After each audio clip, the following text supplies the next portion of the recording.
What's up, guys? This is Imaginary Axiom, and this time our tutors have gotten physics into our channel. So as you may have guessed from our title image, we're going to be looking at kinematics in this video.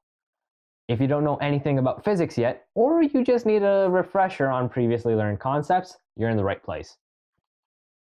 So what is kinematics? Kinematics is the study of how objects move, in a nutshell.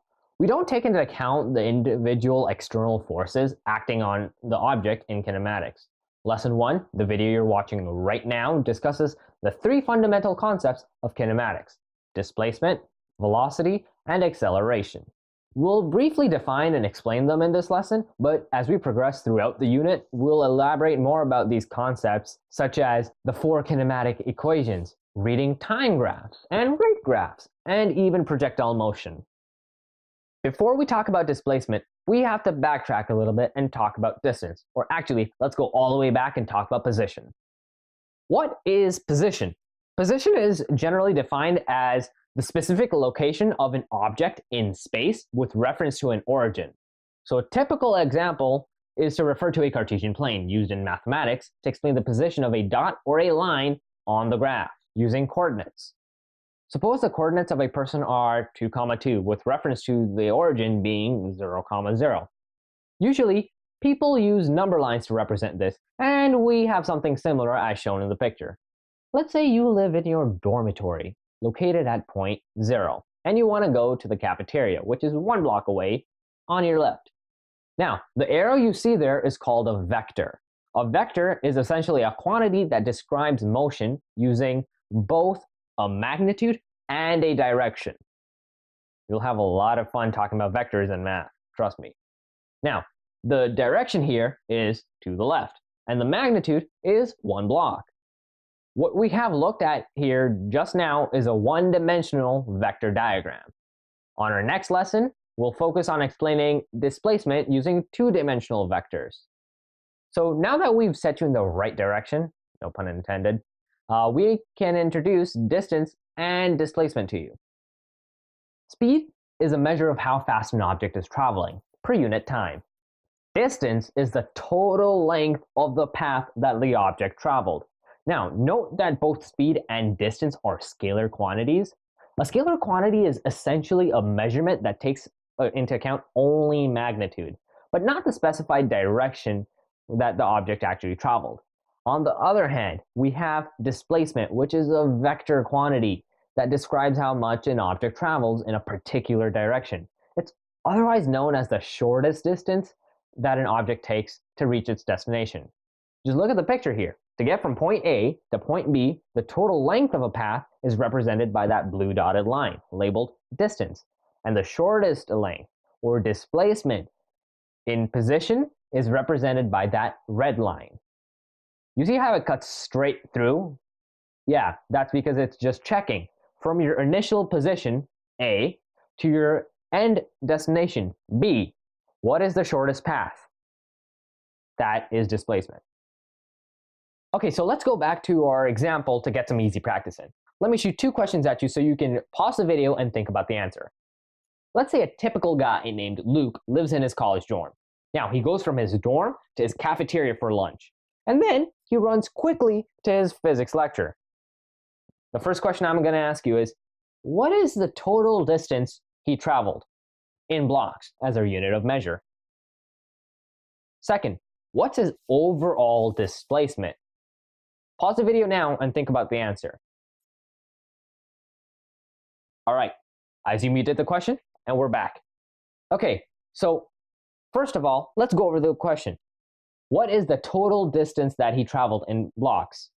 Now, I can give you the answer and say 4, but this is how we can make sense of it. He goes from his dorm to his cafeteria, which is 1 block away. That means that when he goes from his cafeteria to his physics lecture, he has to pass his dorm at some point. So he goes 1 block away from his dorm and 1 block back to his dorm. That's 2 blocks right there. Now, from that initial position, he goes to his physics lecture, which is another 2 blocks away. So in total, he's traveled 4 blocks. But funny enough, the displacement is only 2 blocks. The reason being here, the displacement is from his initial point to his end point. His dorm room is the initial point. So even if he goes from his dorm room to his cafeteria and then back, his displacement would be 0 because he started off in his dorm room and then he ended off in his dorm room. He literally traveled 0 blocks if you think about it as a displacement. But now, if you go from your dorm to your cafeteria, then all the way to your physics lecture, the cafeteria doesn't even count at this point because you're checking initial position being dorm room and final position being physics. Dorm room to physics is 2 blocks, so your displacement here is also 2 blocks.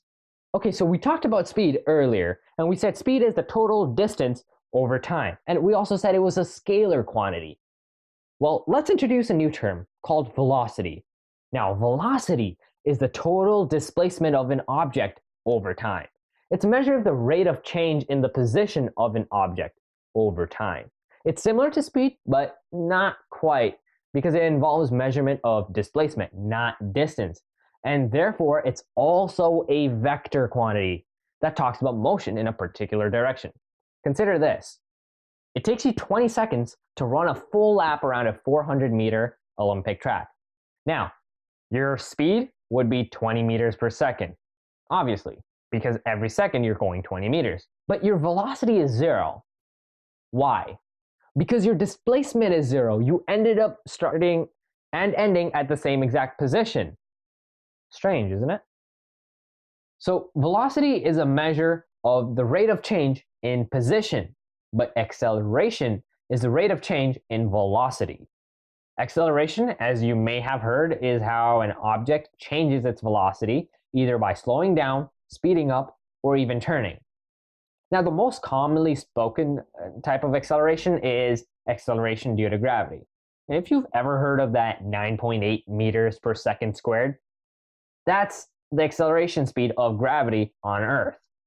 But we can discuss more about that in the grade 11 units, such as force and dynamics. Now, velocity can be positive or negative, depending on which way you count as positive or negative. Let's take a ball, and we throw it up. And you say that the upward direction is positive. Now, that literally means that when the ball is traveling upward, its velocity is positive. But as soon as it starts falling down, its velocity becomes negative because the downward motion has been labeled negative. The important fact here is that there's also such a thing called negative acceleration, where the object is accelerating in the negative direction. But you have to be careful not to confuse this with deceleration. Those two are very different things. Deceleration refers to an object accelerating opposite to its velocity. For example, if we go back to the same ball, if it's traveling up, its velocity is positive. But at the same time, gravity is pulling it down. The entire 9.8 meters per second squared thing that we talked about, it's in the downward direction, so it's negative. And that just means that the ball has a positive velocity but a negative acceleration, and so it'll slow down. At the same time, if you are on a cliff and you throw a ball to the ground, the ball actually speeds up, but in the negative direction. So it has a negative acceleration. Confusing, right? All right, now let's move on to some formulas that you will need to memorize. Don't stress, they're pretty easy to remember. We'll be going over displacement, speed, velocity, and then finally acceleration. So let's start off with displacement. We know that displacement is the change in the initial and final position. So you would just subtract the initial and final positions. x2, the final, subtracting x1, the initial. Often, when there are many vectors or multiple distances traveled, we draw a resultant vector and measure the distance of that. But that'd be for another lesson. Now, moving on to speed. We know that speed is measuring distance over time, so it would actually be v equals d over t. Here, v represents speed, d represents distance, and t represents time. Average speed is the total distance over total time. So you would actually have to add all of the distances traveled and divide it by the total time taken to travel. So here we say v average is equal to d total over delta t. Just for those of you who may not know what the symbol delta represents, it means change in. So in this case, the change in time. So you would have a timestamp 1 and a timestamp 2, right? The initial time and the final time. The delta t, the change in time, would just be t2 minus t1. The same exact thing that we did with displacement earlier on. Now, velocity is a measure of displacement over time. So it's calculated with a very similar equation, v equals d over t. But there are arrows on top of both v and d to distinguish the variables from speed and displacement. The only difference is velocity is a vector and speed is a scalar. So how would you differentiate those two? The arrow symbol on the top actually makes the variable a vector. It represents it as a vector, so you can actually distinguish both of them. Same thing for distance, d, and d with an arrow on top to represent displacement. Again, average velocity in this case is just v average with the arrow on top is equal to delta d over delta t. Finally, our last equation. As we said, acceleration is the measure of rate of change in velocity. So a equals v2 minus v1 over delta t. Here a being acceleration and v, both of them, being the velocity and t being time. Now you can just as easily change the v2 minus v1 to become delta v, because that's what change in means. Change in the initial and final speeds, or initial and final velocities, as it's used in this case. There are typically 5 kinematic equations that are derived from these basic equations that we will be exploring later in lesson 3. So until then, let's actually move on to an example.